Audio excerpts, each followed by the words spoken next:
BCCI ने मुस्तफिजुर रहमान को हटाने के लिए कहा है। इस वक्त की बड़ी खबर। Due to the recent developments which is going on all across, BCCI has instructed the franchisee KKR to release one of their player, Mustafizur Rahman of Bangladesh, from their squad, and BCCI has also said that if they ask for any replacement, BCCI is going to allow that replacement. बात हो चुकी है management से, वो यही है कि इस समय मुस्तफिजुर रहमान आईपीएल 2026 नहीं खेलेंगे। मैं कहता हूं कि इससे पहले कि बाद में आईपीएल के बीच में दंगे फसाद हो, बेकार में बांग्लादेशी प्लेयर्स को वहां गंदे अंडे पड़े, जूते पड़े और जो है भीड़ बेलगाम हो जाए, इससे बेहतर है कि बांग्लादेशी प्लेयर्स का बायकॉट किया जाए और जो सोल्ड हुए हैं उन्हें दोबारा जो है आईपीएल से निकालकर बाहर फेंका जाए। ये कह रहे हैं कि आईपीएल तो चाहता था लेकिन बीसीसीआई ना उसने साजिश कर दी। गधे के बच्चों, आईपीएल है किसका?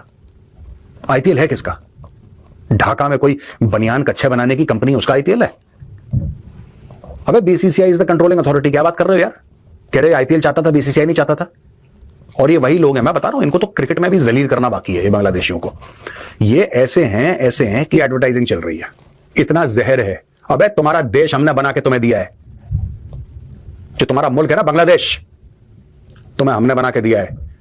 It is the Indian armed forces that created Bangladesh. तुम्हें तो पाकिस्तानी मार मार के सुअर बना रहे थे, ऑपरेशन सर्चलाइट भूल गए तुम। आज तुम हिंदुओं के साथ वो कर रहे हो, मैंने इसी प्लेटफॉर्म पे तुम्हें सपोर्ट करा, वो मेरी गलती है, वो मेरी गलती है। अब मुझे ऐसा लग रहा है कि हाँ, maybe the Pakistanis knew how to handle you, maybe they knew better than us, क्योंकि तुम यही जबान समझते हो। वहां पे रेमंड्स ने अपनी फैक्ट्रियां हटा ली, ठीक है जी। अडानी कहता है मैं तुम्हें पावर नहीं दूंगा। भारत धीरे धीरे चूड़ियां कस रहा है, धीरे धीरे चूड़ियां कस रहा है, और भारत को और चूड़ियां कसनी पड़ेंगे। Absolute lack of class and sophistication. Bangladeshi cricketers and Bangladeshi fans, absolute lack of class and sophistication, absolute. You behave like a literate people and you deserve punishment. मैं गवर्नमेंट ऑफ इंडिया से रिक्वेस्ट करूंगा, सर इनको एक बार trailer दिखा दो। मैं मोदी जी आपसे request करूंगा, सर इनको ना बांग्लादेशियों को एक बार ट्रेलर दिखा दो सर, छोटा सा। ये वही समझते हैं भाषा, ये वो we strongly condemn the killing of Hindus, ये सब नहीं समझते ये लैंग्वेज सर, इनको नहीं समझ में आता। इनको समझ में आता है कि टैंक चल रहे हैं सड़क पे। आप इतिहास देखिए ना इनका, इनको यही समझ में आता है टैंक चल रहे हैं सड़क पे, फौजी बटों से पिटाई हो रही है, लात घूस, इनको यही लैंग्वेज ही समझ में आती है। That is what these people understand. They don't understand the language of civility and language of decency, because they are not civil and decent people. They only understand the language of force. So let us speak to them in the language that they understand. दोस्तों बस मैं इतना कहना चाहता हूं कि आज Congress party ने बोला कि वहां पे हिंदुओं को मारा जा रहा है, उनको बचाओ, मुझे अच्छा लगा और मैं धन्यवाद करता हूं कांग्रेस पार्टी को। लेकिन मैं कांग्रेस पार्टी से यह भी कहना चाहता हूं कि साहब जब आप ये सपोर्ट कर रहे हैं ना, तो आप सीएए को भी सपोर्ट करिए, क्योंकि एक एक करके हिंदुओं को वहां पे मार देंगे। भाई एक तरफ तो बांग्लादेश में हिंदुओं को पीटा जा रहा है, उनको जिंदा जलाया जा रहा है, उनके ऊपर इतने ज्यादा अत्याचार हो रहे हैं वहां पर, और दूसरी तरफ हम उन बांग्लादेश के खिलाड़ियों को आईपीएल में खिला रहे हैं, उनको 9 करोड़ 20 लाख रुपए दे रहे हैं।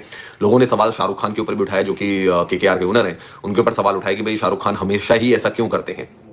चाहे बात पाकिस्तानी प्लेयर्स की हो, ठीक है, वो कहते हैं कि मेरे जो पिताजी थे वो फैसलाबाद के थे, और उन्होंने हिना रब्बानी खार को भी एक बार एक फंक्शन में कहा था कि वो जाना चाहते हैं पाकिस्तान, कराची जाना चाहते हैं, लाहौर जाना चाहते हैं, अपने बच्चों को ले जाना चाहते हैं। उनकी बहुत अच्छी यादें वहां से जुड़ी हुई हैं, क्योंकि उनके जो फादर हैं वो फैसलाबाद को बिलोंग करते थे।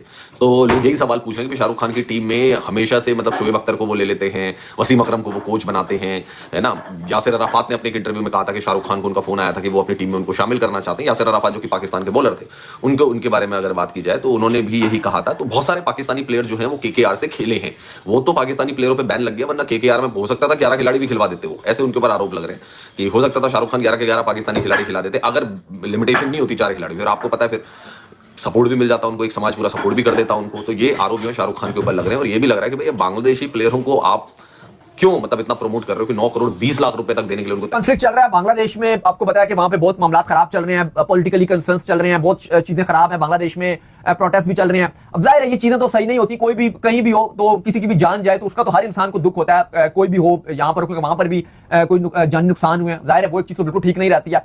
लेकिन देखो बात हुआ कि स्पोर्ट्स, अब मुस्ताफिजुर रहमान, अब लोग उसको गालियां दे रहे हैं, मैं देख रहा हूं इंडियन फैन। अब उसने क्या किया, मतलब मुस्ताफिजुर रहमान ने क्या किया, बट ठीक है वो प्रोटेस्ट हो रहे हैं, उसका कोई लेना देना नहीं है, उसका वो तो खेल रहा है, अपना खेलते हैं। टीम ने उसको 9 करोड़ में पिक किया, टीम की जरूरत थी तब उन्होंने पिक किया, कोई ऐसा नहीं था कि कोई रिश्तेदार था मुस्ताफिजुर रहमान, टीम की जरूरत थी तो टीम ने पिक किया। अब इस तरह के रिमार्क्स देना, धवन भी थोड़ा सा अपने आपको पॉलिटिकली इन रखना चाहते हैं, इस तरह के स्टेटमेंट्स देते हैं।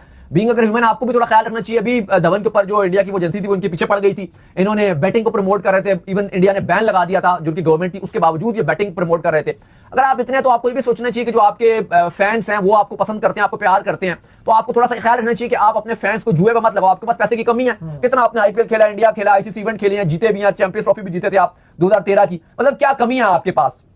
फिर भी अगर आप जुए को प्रमोट कर रहे हो इस टाइम, तो वो भी चीज समझ नहीं आती है, कोई नहीं करना चाहिए। बाकी इस तरह के स्टेटमेंट खाली आप कुछ लोगों को खुश करने के लिए दे दो तो वो दे दो, लेकिन कोई वो ऐसी चीज नहीं है। उन्होंने स्टेटमेंट दिया जी मुस्तफिजुर रहमान को 9 करोड़ दे दिया, इससे पता नहीं वो कितने अमीर हो जाएंगे, ऐसी बात नहीं है। बात यह है कि अब वो खिलाड़ी बिका है, उसको टीम फ्रेंचाइज की जरूरत थी, ये स्पोर्ट्स है, वो कोई और कर रहा है, वो कुछ और हो रहा है, उससे आप रेलेवेंसी मिला के करो। आई डोंट थिंक सो कि कोई तरीका का ठीक है। वो एक अच्छा खिलाड़ी है, मुस्तफिजुर रहमान, वो डिजर्व करता था। अगर आईपीएल में वो ना भी बिकता है तो पीएसएल में भी उसको अच्छे दामों बिक जाता। हाँ, हम ये समझ सकते हैं कि मुस्तफिजुर रहमान थोड़ा सा ओवर प्राइस जरूर रहा, लेकिन वो अगर आप आईपीएल के ऑक्शन की थोड़ी सी चीजें समझो कि बहुत सारे प्लेयर्स हैं जो ओवर प्राइस बिके हैं, जैसे इवन इंडिया के 2 जो अनकैप्ड प्लेयर थे वो भी ओवर प्राइस बिके हैं। अब उसमें हो जाता है कि जब दूसरी फ्रेंचाइज भी उनके पीछे पड़ जाए कि हमने लेना है, वो फिर प्लेयर की ओवर प्राइस हो जाती है। अब ऐसे बहुत सारे खिलाड़ी हैं, जैसे कॉन्टेंट डिकॉक है, मैं समझता हूं 1 करोड़ उसकी बात नहीं है, इससे ज्यादा पैसे शायद उसको पीएसएल में मिल जाते हैं। फर्स्ट टाइम बीपीएल में इंडक्ट हुई है, बिल्कुल नई फ्रेंचाइज है, और वहीं पर नवाखिली एक्सप्रेस के हेड कोच हैं खालिद महमूद। ये बड़ा नाम है बांग्लादेश में, रिस्पेक्टेबल नाम है। खालिद भाई was part of that team जिसने 99 में पाकिस्तान को शिकस्त दी थी, ठीक है, तो खालिद भाई कोई छोटा नाम नहीं है। और उनके बॉलिंग कोच हैं तलहा जुबैर। सर ये सिलेट इंटरनेशनल क्रिकेट स्टेडियम में प्रैक्टिस सेशन के लिए आते हैं, ठीक है, हेड कोच और बॉलिंग कोच, और वहाँ पर क्या होता है जी कि प्रैक्टिस सेशन में बड़ी लिमिटेड नंबर ऑफ बॉल्स थी। प्रैक्टिस सेशन में नंबर ऑफ बॉल्स लिमिटेड, मतलब कभी आपने ये सोचा है, देखा है, सुना है कि जी प्रैक्टिस सेशन के लिए टीम आई है और गेंदें ही नहीं है, या अगर हैं तो 2 4 5, उनसे बैटिंग कौन करेगा, बॉलिंग कौन करेगा, फील्डिंग की प्रैक्टिस कौन करेगा, बाकी ड्रिल्स कौन करेगा, कैचिंग दिस, कोई चक्कर ही कोई नहीं। तो खालिद भाई और तला भाई वो दोनों तप गए, ठीक है। उन्होंने जाकर फ्रेंचाइज के जो मालिक हैं उससे बात की, वो तीनों के बीच में बहस हो गई, और बहस हो गई। वो इंटरनेशनल मीडिया रिपोर्ट कर रहा है कि फ्रेंचाइज का जो ओनर है नवाखिली एक्सप्रेस का, उसने बदतमीजी की है ठीक ठाक खालिद भाई और तला भाई के साथ। चलो जी, अच्छा, अब जब ये हुआ है, ये दोनों जनाब किसी से फ़ोन के ऊपर बात करते हुए ना, मोस्ट प्रॉब्लम मेरा ख्याल खालिद भाई कर रहे होंगे, इन्होंने वहीं पे सब कुछ छोड़ा, ये निकले हैं स्टेडियम से बाहर, इन्होंने रिक्शा पकड़ा, ये निकल गए। और उससे पहले मीडिया में इन्होंने निकलने से पहले रिक्शे में बैठे बैठे, ठीक है ना, टुक टुक रिक्शा, उन्होंने कहा जी कि मतलब सवाल ही पैदा नहीं होता हम बांग्लादेश प्रीमियर लीग में अब काम करें। ये एग्जैक्ट वर्ड्स हैं दोनों के, कि सवाल ही पैदा नहीं होता कि हम अब बांग्लादेश में काम, बांग्लादेश प्रीमियर लीग में उससे रिलेट हों, वाबस्ता हों। खालिद भाई कहते हैं कि मैं तो किसी हालत में बीपीएल का पार्ट नहीं बनने वाला, मैंने इससे पहले बांग्लादेश प्रीमियर लीग में इतने बुरे हालात नहीं। तो दोस्तों ये रही आज की वीडियो, और जैसा कि आज की वीडियो में आप लोगों ने देखा कि किस तरीके से पाकिस्तानी जो है वो अपना भिंडी रोना रो रहे हैं कि भाई हमारे जो एक मजहबी भाई हैं, बांग्लादेशी हैं, उन्हें अब आईपीएल से लात मारा जा रहा है। जी हाँ दोस्तों, अभी पिछले ही साल की बात करें तो किसी भी बांग्लादेशी खिलाड़ी को सिलेक्ट नहीं किया गया था आईपीएल में। इस बार के आईपीएल में एक बांग्लादेशी खिलाड़ी है जिसे केकेआर ने सिलेक्ट किया है, वो है बांग्लादेश का बॉलर मुस्तफिजुर रहमान। जी हाँ दोस्तों, जिस तरीके से बीसीसीआई की तरफ से अब ये कहा गया है कि जो एक खिलाड़ी बांग्लादेश का है उसे भी दोस्तों आईपीएल के मैनेजमेंट से बात करके उसे बाहर का रास्ता दिखाया जाएगा। जी हाँ दोस्तों, जिस तरीके के हालात बांग्लादेश के अंदर बने हुए हैं और उसके खिलाफ जिस तरीके से भारत के अंदर लोगों का गुस्सा बढ़ता जा रहा है और उनके खिलाफ प्रदर्शन हो रहे हैं, और सभी की ये मांग है कि आईपीएल में किसी भी बांग्लादेशी खिलाड़ियों को नहीं खिलाना चाहिए।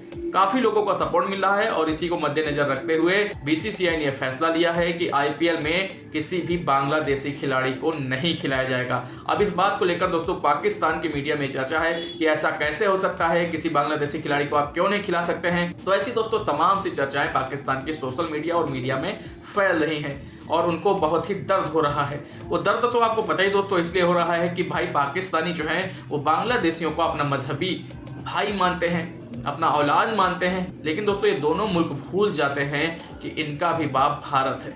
ये चीज़ें अगर ये समझ जाएं तो इनको अपनी औकात और हैसियत अच्छे से पता रहे। बहरहाल दोस्तों, आपकी क्या राय है दोस्तों, क्या बांग्लादेशी खिलाड़ियों को इस तरीके से लात मार के आईपीएल से भगाना सही है, ये करना चाहिए? जैसा भी आपकी राय है दोस्तों, आप लोग हमारे साथ कमेंट बॉक्स में जरूर शेयर करें, और साथ ही साथ दोस्तों अगर वीडियो आपको आज की अच्छी लगी तो आप लोग वीडियो को लाइक करें और अपना ढेर सारा ख्याल रखें। नमस्कार। मजा आया।